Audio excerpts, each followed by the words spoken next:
আসসালামু আলাইকুম। প্রথমে আমি লাখ লাখ কোটি কোটি শুকরান আদায় করছি। আজকে আপনাদের সামনে আমি আসতে পারবো সেটা আমি ভাবি। আজকে প্রায় 8 বছর পরে আপনাদের সামনে আপনারা হয়তো ভাবেন না আমার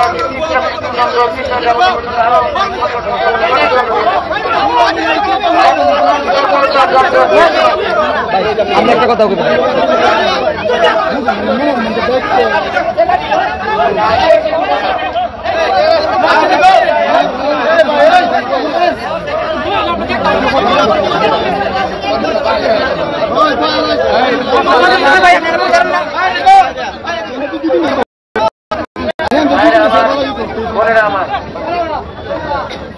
আল্লাহ রাব্বুল আলামিন সেই জেলখানা থেকে 17 বছরের উপরে ছিলাম।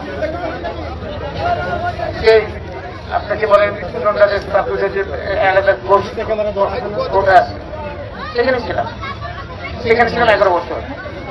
আর বাকি 6.5 বছর ছিলাম সাধারণ বন্দী হিসাবে, মানে সাজা রাখারাখি। 17 বছর চেষ্টা করছি আল্লাহ রাব্বুল আলামিন মদদ করে সেটাই আমার প্রথম কাজ ছিল। এখনো আল্লাহ আপনার সুবিধা নিয়ে আসছেন আমাকে, এবং সেই জন্য আমরা আপনাকে শুকরানা আদায় করি এবং আপনাদেরকে শুকরানা আদায় করি। আমার 3 খানের মা বোনেরা, ভাইয়েরা, বোনেরা, আপনার মুরব্বিয়ান আপনারা আমার জন্য দোয়া করেছেন, নামাজ রেখেছেন, রোজা রেখেছেন, কদম করেছেন, মানত করেছেন। আমি জানি মুরব্বিয়ানরা যাতে আসছে আমাকে ধরে কাঁদে দেয়, এটা কেমনি আমি ভুলবো ভাই। আমার 3 খানা মুরব্বিয়ানরা সবাই, আমি তাদের প্রতি আমার আল্লাহ রাব্বুল আলামিন কবুল করেন। আমি এখানে আছি আমার নেত্রী এবং আমার নেতা একদিন চেয়ারম্যান তারেক রহমান সাহেব, বিএনপি নেতৃবৃন্দ আমাকে মনোনয়ন দিয়েছে, আপনারা জানেন। আমি আমাদের প্রয়াত রাজনীতি শহীদ রাষ্ট্রপতি জিয়াউর রহমান সাহেবের রাজনীতি নিয়ে আসছি, আমার ধানের সিটের রাজনীতি আসছি, একটি দফার রাজনীতি আসছি। কিন্তু সবচেয়ে বড় রাজনীতি আছে আমার এই এলাকার উন্নয়নের রাজনীতি এবং পাশাপাশি আমাদের পূর্বের অনেক বেকার যুবক যুবতী আছেন, তাদের কর্মসংস্থানের রাজনীতি, সেটাতে আমার সবচেয়ে বড় রাজনীতি।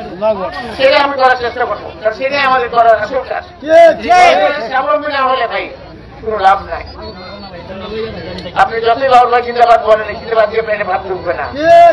আপনাকে সবাইকে বাচ্চা ছেলেমেয়েদের বড় হবে, যুবক হবে বা যুবক যারা আছে তাদের বিয়ে শাদী করতে হবে না, তাদের ভালো বাচ্চা চলবে কেমন, এটা একটা বিরাট ব্যাপার।